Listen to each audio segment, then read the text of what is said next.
Hey everybody, this is David at Barnyard Bees. What we got here is I pulled 3 nucs out this morning to sell to the customers. And one of the nucs, and this happens every so often, and it's like it's an attractant to swarms. So what happened was this nuc right here and 2 other ones I sold. And then just like you've seen in previous videos where I go back into another colony and pull out a frame of preferably capped brood. And usually I like to get one that has a little bit of honey in it, a little bit of pollen. The combination of all 3 is good, but not really necessarily important because I will start feeding them, and we do have a pollen feeder. So mostly just I'm looking for capped brood. But every now and then when I do this, it seems to attract swarms to the same colony that I just pulled from. So it looks like that's what we got right here. Actually pretty good size one. So what I need to do, see, I got my 3 queens here ready to go. 3 marked queens, mated queens of course. We like to use our own mated queens when we do these splits because we're trying to generate bees back as quick as possible. So we don't want to wait for it's kind of getting off topic, and I know I apologize when I do that because some people comment stay on topic, but my mind kind of wanders from one topic to another, and there's reason for that. When I get to talking about queens, and then I'll get off topic about talking about queen cells and virgin queens, and I do that for a reason, because the queen cells and the virgin queens are delayed and before they'll start laying. That's why we like to use our small nuc colonies, our 2-framers, for the mated queens, and rather than using our big colonies, our 5-frames, to put in queen cells. Now we do it occasionally, especially earlier in the season when you have a lot of time to build up. But as the season goes on, your ability to get back queens gets less and less as the season goes on. There's a lot of reasons for that. Like I talked about before, the predators, the dragonflies, purple martins, the robin, yellow jackets now. The drones start decreasing. So if you can put a proven mated queen in there, you're much better off, because what we're doing now is like colonies now that we're selling and replacing probably won't be sold again. These will be going in for overwinter nucs, and that we're trying to get these built up for winter time to overwinter. But in the case here, what we got is probably a swarm with a mated queen in it. So to put a mated queen in there would be senseless. And so what I need to do is hold off on this one. I'll go ahead and I'll put and I apologize for the mess. We've been so busy, things just get out of hand a little bit. So what I'll do, this is another colony right here that I need to put a mated queen in. So for now, I'll just lay the queen right there, the queens. So I'll put 2 there, or a queen there, and another queen in that back row that I pulled from this morning. Usually if you see colonies like this in my yard, most of the time is what happened, like I said all the time, we run, and that's another topic I want to get on a little bit, is weak colonies. And a lot of people like to talk on YouTube about, well, as long as you have strong colonies, you won't have trouble with wax moth and hive beetles. Well, look, the truth is with that, if you have a strong honey yard, you're not going to have trouble with hive beetles and wax moths. But if you're selling nucs and doing splits, you're constantly running weak nucs. I don't care what they say.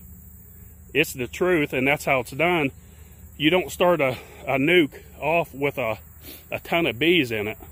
You just don't do it, because you can't make money at that, and you can't turn around and make a good return on it.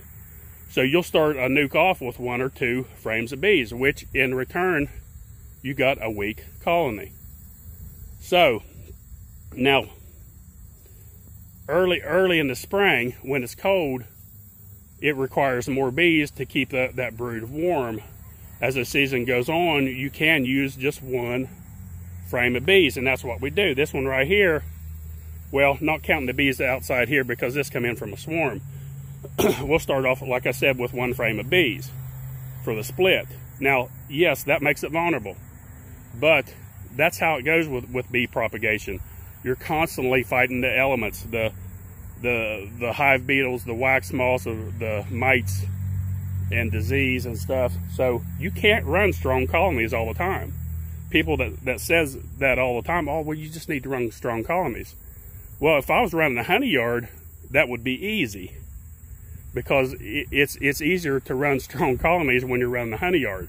But when you're running a propagation yard with 5-frame nukes and 2-frame nukes, you can't do that. It's impossible.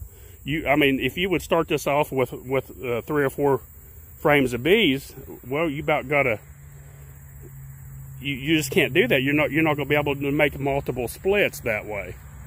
Because if you put 3 frames in there, well, that's 2 other nukes that I could have done more splits with, and added queens to those and grow those out.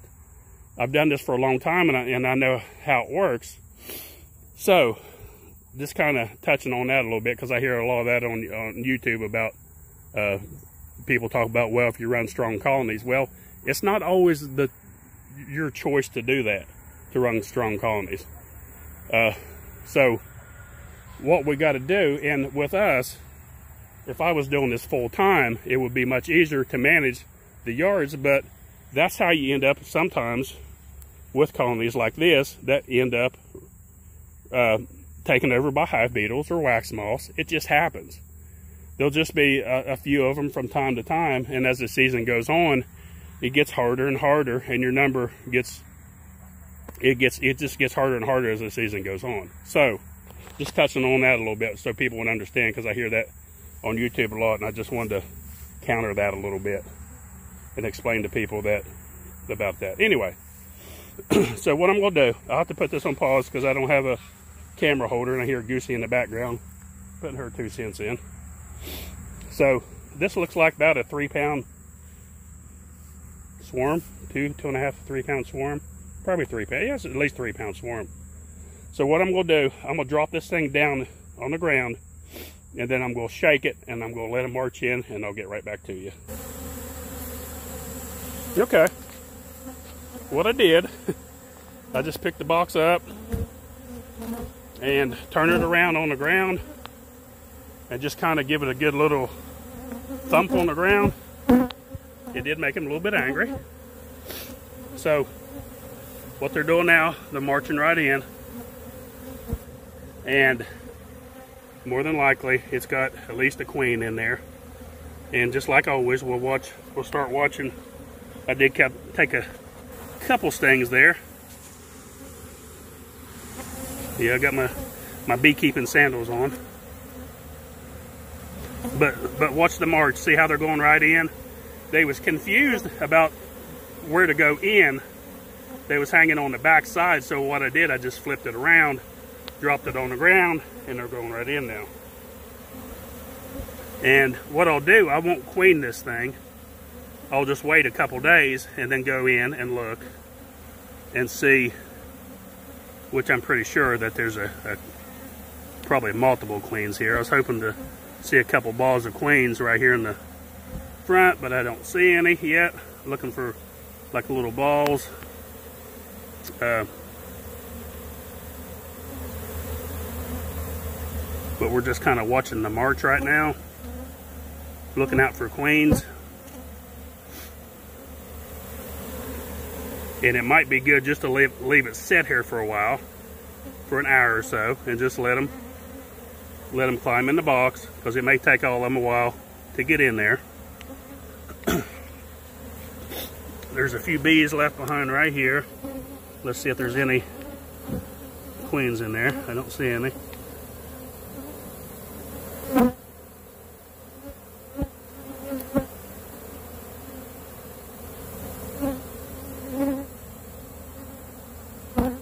I have an old queen cage right here this will go to show you right here how long these cages show pheromone, how long they hold pheromone in them. This queen cage is probably at least 2 or 3 weeks old, a couple weeks old. But it still has enough pheromone in it to attract a few bees to come to it. That's where I shook that swarm. And then they, some of them come loose here and went towards this cage right here. They smelled that little bit of pheromone right there. So they're going right in. Some of them are going up a little bit high. They'll figure it out. And I can actually knock a few of them off here and let them try it again.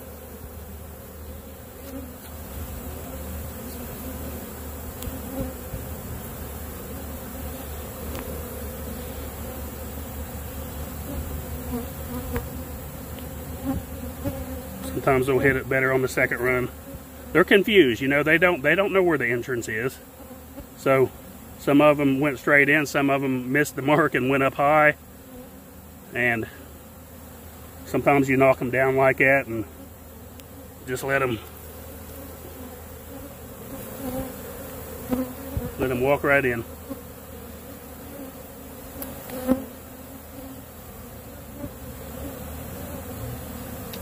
That's pretty good timing right there. That's just luck, pure luck right there to get a swarm to come and land in your box. That's a good thing, like I mentioned this before about bee yards. When you have a large bee yard and you have swarms, 9 times out of 10, even if you didn't catch that swarm, it would end up in one of your boxes anyway. So kind of keep that in mind when you have a few, when you have a lot of nucs around. Those bees, 9 times out of 10, will end up in your box anyway. So that works out really good. The drawback to that is sometimes they do come in and take over weaker colonies, and they will destroy the queen and replace their own. So that happens too. That's just how it is when you run a big yard with a, you know, just right here in this setting, 240 nucs in this yard right here. So that's about it. I won't go on with this. That's about the extent of this video. I just thought I'd show you a little, sometimes what happens with splits. I'll put this video out tomorrow, which will be Sunday. And it's just interesting. People like watching the swarms march in and stuff. So I thought I'd show that. So don't forget, folks, 2020, we're taking deposits right now for our packaged bees. This year or next year, we're offering what we're calling the super package. And the super package consists of, you can get it either with 2 packages of bees and 1 queen, 3 packages of bees with 1 queen, or even 4 packages of bees with 1 queen. We do that for people that want to beef up their honey producers the very first year. And I did you can go back and watch my previous video on that, where I put 3 packages in each colony, and they made a huge amount of honey, competing against these bees here also as well. So if you do that in your yard that has a lot of less bees than we do, you'll do much better than we did. So it's an option for people that want to get honey their very first year.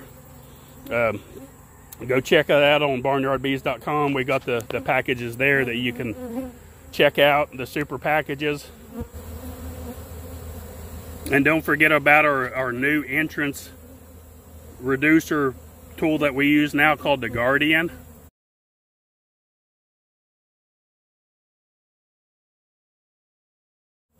You can check out our previous video on that, where we're using it to eliminate hive beetles coming in the colony.